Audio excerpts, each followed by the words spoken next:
Hello to the group, John Stewart in Holiday, Utah. I want to talk about fishing rods. And I want to talk about breaking fishing rods.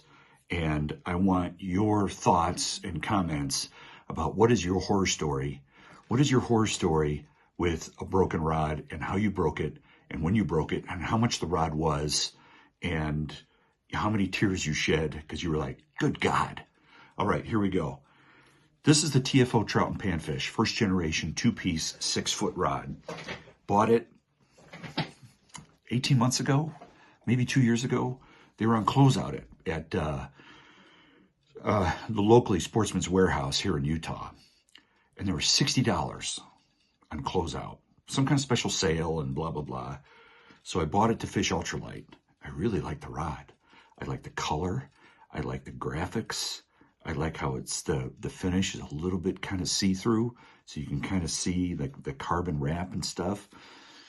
And then I waterproofed the handle with the cork sealer stuff on here. I like how this is shaped and it's square and how this is exposed and you can blah, blah, blah, blah, blah. Okay, you know what I'm getting at. Love the rod. I wish they made a 2-piece 5/6 though. So I set this up for my wife. My wife hasn't fished in over 15 years. So I was like, okay, I'm going to get the Pflueger reel on here, kind of introductory system. Let her kind of get used to this whole thing. I didn't want it to be too overcomplicated because she hasn't fished in a long time. And I didn't want it to be a bit of a mind meld and her to be like, bah, what do I do? So I set this whole thing up, got it going. Here, let me break this down and show you what I'm getting at. Got it out, started to thread the line through, and I got right to here, and this whole thing is fractured. And I was like, are you flipping kidding me? How in the heck did that happen?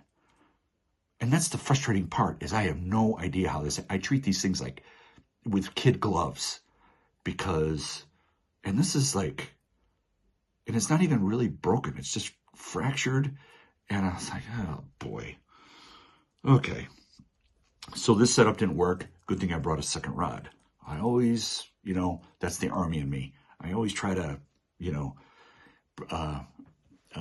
hope for the best, prepare for the worst. That's what I learned in the Army. So anyway, got her set, got her going on a Daiwa system with an Abu Garcia 1000 series, the Revo Beast series spinning reel. So got her going on that, and she was fine. So then I emailed TFO. I sent them pictures. I first emailed them. They said send us pictures to see if it's a defect. And usually they say a rod's going to break within the first 1 or 2 trips if it's a factory defect. If something in here is really bad, it's going to snap really quickly. So I sent them a nice email. I don't know what happened, but I probably did it, blah, blah, blah. And they said, fine. So they said, okay, here's what you do. And let me know if you've had any experience with this, but this is kind of different. They want me to cut this portion off, I guess with some snips or something, and then send it in the mail. They'll send me a new rod for like 60 or 70 bucks, including shipping. And I was like, oh, and they don't have any of these. These are sold out, which I thought was very peculiar, that they don't have any extra parts for their stuff. It's gone. And the new rods are that kind of a green color. They look kind of cheap to me. Not a big fan. And they're not translucent. They're solid.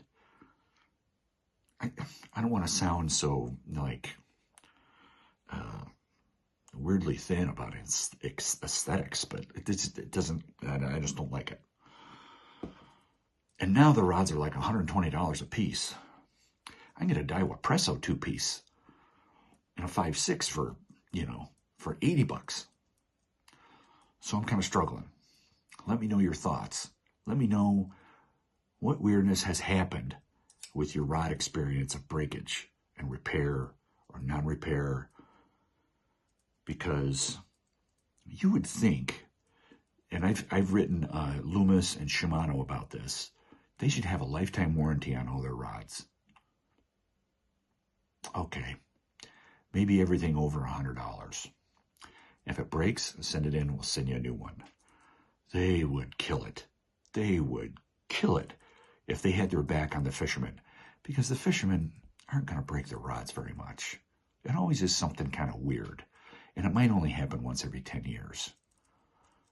Maybe if they did have a warranty, it would happen more. But anyway, and you wonder how much it costs them to produce this stuff. If anybody knows, let me know. If anyone's on the inside of rod manufacturing, let me know your thoughts of what this stuff costs to make. Because it's got to be pretty cheap, especially when you can buy rods on AliExpress for 20, 30, 40 bucks. And I know they're making money. All right. That's my update. Appreciate it. Cheers.